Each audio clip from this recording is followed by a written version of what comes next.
Hello everyone, आज की video में हम बात करेंगे सिलेबस साइंस सीजन 2025-26 क्लास 10। बच्चों, आपको क्लास 10 में आते ही सबसे पहले मालूम होना चाहिए आखिर हमें पढ़ना क्या क्या है सभी सब्जेक्ट के बारे में। तो मैथ की वीडियो तो मैंने ऑलरेडी बना दी है, आपको चैनल पर गिवन है, डिस्क्रिप्शन बॉक्स में उसकी वीडियो लिंक आपको मिल जाएगी बच्चों। इसी तरह हम ऑल सब्जेक्ट के सिलेबस के बारे में भी वीडियो बनाएंगे बच्चों। आज हम साइंस के सिलेबस के बारे में डिस्कस करेंगे, ठीक है बच्चों।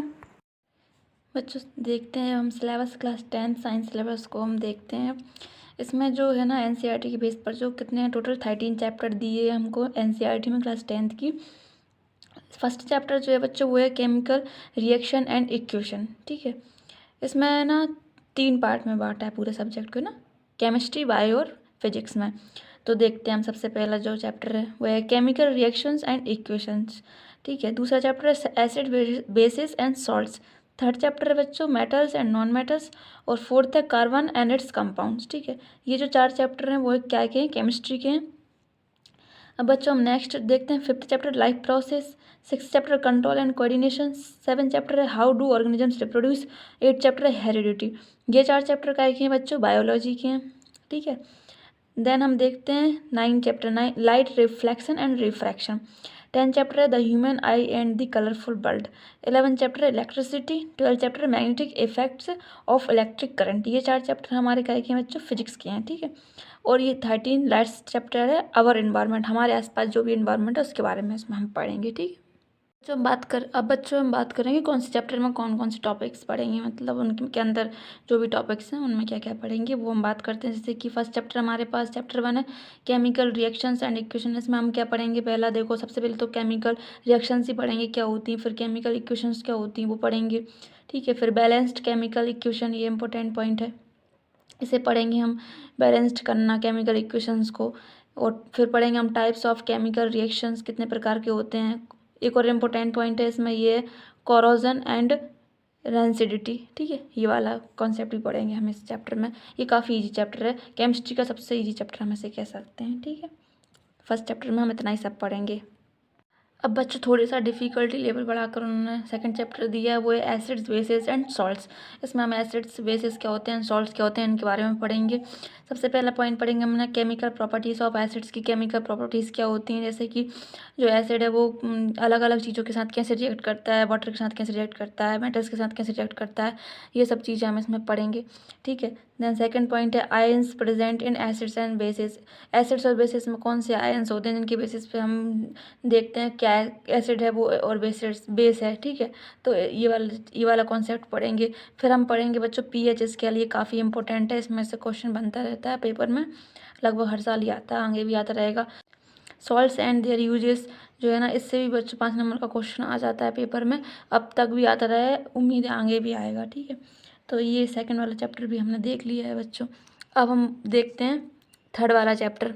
बच्चों जो थर्ड वाला चैप्टर वो है मेटल्स एंड नॉन मेटल्स। सबसे पहले तो हम इसमें देखेंगे कि हमें पता कैसे लगेगा क्या मेटल है क्या नॉन मेटल है ना, तो उसकी सबसे पहले तो हम फिजिकल प्रॉपर्टीज ही पढ़ेंगे कि हम देख कर पता कैसे लगेगा कि क्या मेटल है और क्या नॉन मेटल है, ठीक है बच्चों। फिर हम उसकी केमिकल प्रॉपर्टीज़ देखेंगे कि मेटल्स केमिकल प्रॉपर्टीज़ में तो उसमें मेटल्स किसके साथ कैसे रिएक्ट करती है, ये पढ़ेंगे।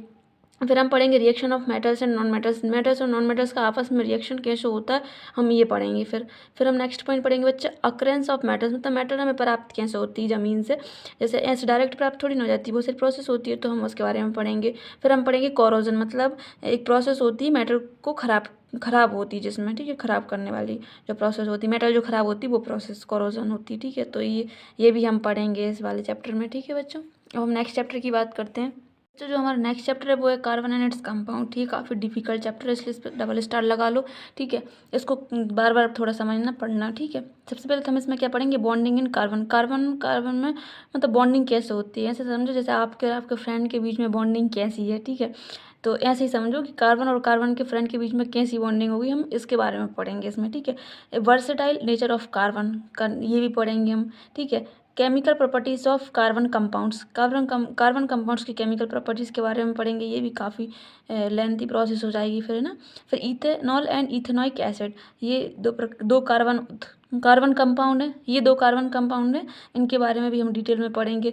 सोप एंड डिटर्जेंट, ठीक है, ये भी कार्बन के कंपाउंड होते हैं जो हम घरों में यूज़ करते हैं ना, बेसिकली सोप भी यूज़ करते हैं, डिटर्जेंट भी यूज़ करते हैं, ठीक है।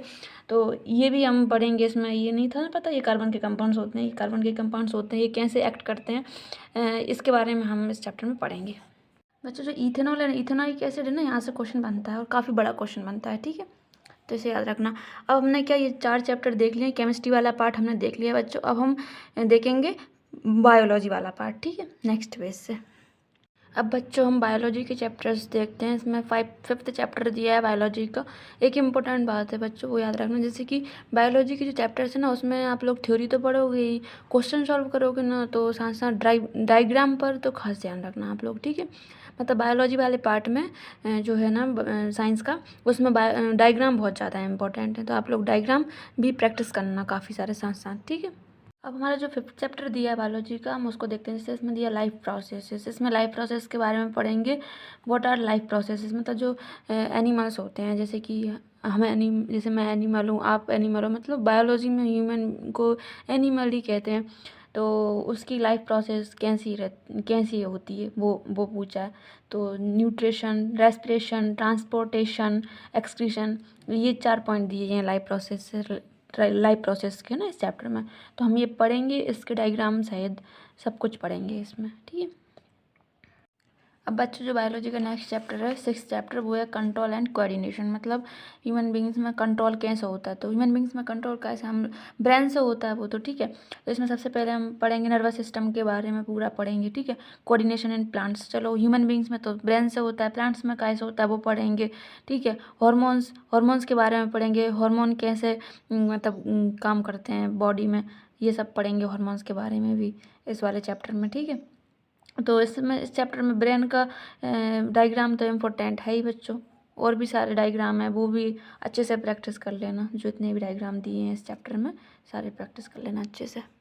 अब बच्चों जो नेक्स्ट चैप्टर आता है बायोलॉजी का, चैप्टर नंबर 7, वो है हाउ डू ऑर्गेनिजम्स रिप्रोड्यूस, मतलब ऑर्गेनिजम्स रिप्रोड्यूस कैसे करते हैं, मतलब हम और आप इस दुनिया में कैसे आए हैं, ऐसे तो आने का वो प्रोसेस क्या है, उसके बारे में इसमें पढ़ाएंगे, ठीक है। ऑर्गेनिजम्स कॉपीज़ के बारे में, मोड ऑफ रिप्रोडक्शन क्या होता है ये पढ़ाएंगे, सेक्सुअल रिप्रोडक्शन ये काफ़ी इंपॉर्टेंट है, ठीक है, ये पढ़ेंगे।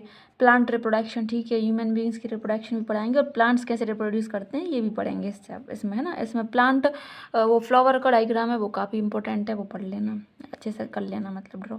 रिप्रोडक्शन इन ह्यूमन्स में रिप्रोडक्शन कैसा होता है ये भी पढ़ाएंगे इस वाले चैप्टर में, ठीक है। तो इसमें बेसिकली यही सब पढ़ाएंगे कि ऑर्गेनिजम्स रिप्रोड्यूस कैसे करता है, ठीक है, यही सारी प्रोसेस के बारे में बताएंगे। इसमें डायग्राम्स होंगे, वो भी मतलब अच्छे से प्रैक्टिस कर लेना। वही बच्चों डायग्राम, मतलब बायोलॉजी वाले पार्ट में डायग्राम को काफ़ी अच्छे से प्रैक्टिस करना आप लोग, काफ़ी इंपॉर्टेंट है, ठीक है। अब बच्चों हम नेक्स्ट चैप्टर की बात करते हैं बायोलॉजी का, ये चैप्टर नंबर 8 हेरिडिटी। इसमें हम पढ़ेंगे जैसे कि आपके फादर की आई ब्राउन है, आपकी आई भी ब्राउन है, कैसे है ना, तो ये सब के बारे में पढ़ेंगे। वेरिएशंस, हेरिडिटी के बारे में ना, मेंडल वगैरह का लोग पढ़ेंगे इसमें। सेक्स डिटर्मिनेशन पढ़ेंगे, मतलब जो बेबी है वो गर्ल है या बॉय है, ये कैसे डिसाइड होगा, है ना, इस सब के बारे में पढ़ेंगे इसमें। तो बच्चों ये जो चैप्टर नंबर 7 है ना, हाउ डू ऑर्गेनिज्म रिप्रोड्यूस और ये हेरिडिटी, ये काफ़ी इंपॉर्टेंट चैप्टर है बेसिकली, मतलब रियल लाइफ में भी ये पढ़ना ज़रूरी है, पता होना चाहिए सबके बारे में। तो ये काफ़ी इंपॉर्टेंट है दोनों चैप्टर बायोलॉजी के। तो बच्चों बायोलॉजी का पार्ट बस ये 4 चैप्टर दिए हैं बायोलॉजी के बारे में, ये हमने देख लिए हैं। अब नेक्स्ट हम बात करेंगे फिजिक्स के चैप्टर्स की। अब बच्चों हम बात करेंगे चैप्टर नंबर 9, यहाँ से फिजिक्स से स्टार्ट हो गई है। इसमें चैप्टर नंबर 9 दिया लाइट रिफ्लेक्शन एंड रिफ्रैक्शन पे। बच्चों इसमें हम बेसिकली लेंसेज और मिरर के बारे में पढ़ेंगे इस चैप्टर में, ठीक है। तो सबसे पहले हम पढ़ेंगे रिफ्लेक्शन ऑफ लाइट क्या होता है, स्फेरिकल मिरर्स, ये लो आ गया मिरर्स के बारे में भी, ठीक है। मिरर्स फार्मूला एंड मैग्नीफिकेशन पढ़ेंगे। तो मिरर्स वगैरह के बारे में, न्यूमेरिकल्स, मतलब फिजिक्स आ गई तो न्यूमेरिकल्स स्टार्ट हो गए भाई यहाँ से, तो ठीक है। तो न्यूमेरिकल्स भी प्रैक्टिस करने पड़ेंगे इधर, तो ये काफ़ी लेंथी चैप्टर है, अच्छे से प्रैक्टिस करना। न्यूमेरिकल्स भी सॉल्व करना है इसके, जो भी बुक में दिए हैं, ठीक है। रिफ्रैक्शन ऑफ लाइट पढ़ेंगे, रिफ्रैक्टिव इंडेक्स पढ़ेंगे, लेंस फार्मूला, अब ये लेंस के बारे में पढ़ेंगे, और लेंस फार्मूला और उसके न्यूमेरिकल्स ये भी पढ़ेंगे, ठीक है। और इन दोनों के डायग्राम्स जो है ना, मिरर के और लेंस के, ये काफ़ी इंपॉर्टेंट हैं रे डायग्राम्स, ठीक है, वो भी प्रैक्टिस करना, और न्यूमेरिकल्स भी प्रैक्टिस करना। अब बच्चों जो नेक्स्ट चैप्टर है, chapter number 10, human eye and colourful world, मतलब इसमें ह्यूमन के आई के बारे में पढ़ेंगे और जो डिफेक्ट होता है ना आईस में, जैसे लेंस लगाकर हम उसको कैसे ठीक करेंगे, जैसे हम ग्लास पहनते हैं ना, तो इसके बारे में भी हम पढ़ेंगे। इसमें ह्यूमन आई के बारे में हम पढ़ेंगे इसमें। अब और बच्चों इसमें हम ये भी पढ़ेंगे, ह्यूमन आई तो पढ़ेंगे, refraction of light through the prism, मतलब जो प्रिज्म होता है ना उस पर लाइट पड़ती है, 7 रंग दिखाई देते हैं। Dispersion of light, atmospheric refraction के बारे में पढ़ेंगे, स्कैटरिंग ऑफ लाइट, और जो बाहर इंद्रधनुष दिखाई देता है ना बच्चों, वो क्यों कैसे दिखाई देता है, और मतलब जो कलर उसके, और जैसे कि ये काफ़ी इंटरेस्टिंग चैप्टर लगेगा आपको, क्योंकि इसमें मालूम चलेगा तारे टिमटिमाते हैं, क्यों टिमटिमाते हैं ना, सारा कुछ इस चैप्टर में कवर हो, ये सब सारे टॉपिक्स, और इंटरेस्टिंग लगेगा आपको ये वाला चैप्टर पढ़ने में। काफ़ी सब पढ़ेंगे यही सब टॉपिक्स इसमें। ये सारे के सारे कॉन्सेप्ट बच्चों काफ़ी इंपॉर्टेंट है और इंटरेस्टिंग भी लगेंगे इनको पढ़ना, है ना। अब बच्चों हम चैप्टर नंबर 11 की बात करते हैं, इलेक्ट्रिसिटी। ये काफ़ी टफ लगेगा आपको ना, कठिन लगेगा ये चैप्टर, क्योंकि इसमें ढेर सारा फॉर्मूलेस तो याद करने ही है बच्चों, ना बहुत सारे फॉर्मूले याद करने पड़ेंगे इसमें, और ये जो कॉन्सेप्ट्स दिए हैं ना इसमें, ये टॉपिक्स, ये भी काफ़ी अच्छे से पढ़ना, काफ़ी टफ लगेगा ये चैप्टर थोड़ा, है ना। इलेक्ट्रिसिटी, करंट एंड सर्किट क्या होता है, पोटेंशियल डिफरेंस क्या होता है, सर्किट डायग्राम के बारे में, ओम्स लॉ, ये इंपॉर्टेंट है बच्चों, इसके न्यूमेरिकल्स भी है ना प्रैक्टिस करने हैं। Resistance and resistor, heating effect and power, इस सब के बारे में हम पढ़ेंगे। ये काफ़ी टफ भी लगेगा आप लोगों को चैप्टर, और इसके फॉर्मूलेस जो है ना बच्चे, बहुत सारे फॉर्मूले इसमें ना, उस पर मैं वीडियो बना दूँगी फॉर्मूलेस पे इसके अलग से, आप वो देख लीजिएगा, ताकि फॉर्मूले याद हो जाएंगे ना, तो काफ़ी हेल्प हो जाएगी फिर इन सारी चीज़ों को समझने, इनके कॉन्सेप्ट को समझने की, और न्यूमेरिकल्स भी करने के लिए। अब बच्चों हम चैप्टर नंबर 12 की बात करते हैं, जो दिया magnetic effect of electric current. ये भी बच्चों थोड़ा टफ है, ठीक है। इसमें जैसे magnetic field and field lines, सबसे पहले बात तो मैग्नेटिक, इस चैप्टर में ना मैग्नेट से रिलेटेड पढ़ेंगे ना, मैग्नेट वगैरह के बारे में, जो मैग्नेट होती है, चुम्बक देखी होगी आपने, बस उसी से रिलेटेड है ये सारा चैप्टर ज़्यादातर, ठीक है। Current carrying conductor, force on current carrying conductor, और इस चैप्टर में आप वो भी पढ़ोगे, थंब रूल जो होता है ना बच्चों, वो भी पढ़ोगे, है ना। और डोमेस्टिक इलेक्ट्रिक सर्किट्स, जो घरों में लाइट जो सर्किट यूज़ होती है, उसके बारे में भी पढ़ोगे इसी में, है ना। अब बच्चों जो हमारे 4 चैप्टर है ना फिजिक्स के, वो भी हमने देख लिए हैं। पहले हमने 4 चैप्टर जो केमिस्ट्री के थे वो देखे, फिर बायोलॉजी के 4 देखे, फिर जी फिजिक्स के 4 देख लिए लास्ट के चैप्टर, ठीक है बच्चों। तो बच्चों मैंने जो साइंस में सिलेबस है ना वो सारा एक्सप्लेन कर दिया आप लोगों को, सिलेबस बता दिया है। केमिस्ट्री के 4 चैप्टर, बायोलॉजी के 4 चैप्टर, और फिजिक्स के 4 चैप्टर हमने सारे देख लिए हैं। जो भी बायोलॉजी का जो हमें सिलेबस दिया हुआ है, साइंस में जो सिलेबस दिया है क्लास 10th में, वो मैंने देख लिया है बच्चों। अब जो लास्ट चैप्टर बचता है, चैप्टर नंबर 13, वो है आवर एनवायरनमेंट, ठीक है। इसमें हम हमारे आसपास का जो एनवायरनमेंट है इसके बारे में पढ़ेंगे, इकोसिस्टम है ना, हमारे आसपास जो एनवायरनमेंट है हम इसी के बारे में पढ़ेंगे इस वाले चैप्टर में। Food chain and food web, ये इसमें डायग्राम भी दिया जाएगा, वो वाला डायग्राम आप समझ लेना, ये भी ठीक है। और अवर हार्मफुल एक्टिविटीज़, मतलब जो हम एक्टिविटीज़ करते हैं हार्मफुल एनवायरनमेंट के लिए, वो सब के बारे में समझना, और इसका निवारण क्या है फिर, है ना, ये सब भी इसमें पढ़ेंगे। तो इस चैप्टर में बेसिकली ये चीज़ें पढ़नी है बच्चों, बस यही सारा कंप्लीट सिलेबस था साइंस का, जो हमने देख लिया है कम्प्लीटली बच्चों। इसी को अच्छे से पढ़ना, और कुछ वीडियोस मैं भी अभी स्टार्ट करूँगी इसमें डालना। अभी तो मैथमेटिक्स का डाल रही हूँ क्लास 10th की, आप वो पढ़ लीजिएगा, साइंस की भी आएंगी बच्चों, ठीक है। थैंक यू बच्चों, पढ़ते रहिएगा। आपका मन हो तो चैनल को सब्सक्राइब कर लेना, मन ना हो तो ना करना बच्चों, बस पढ़ते रहिए। Thank you.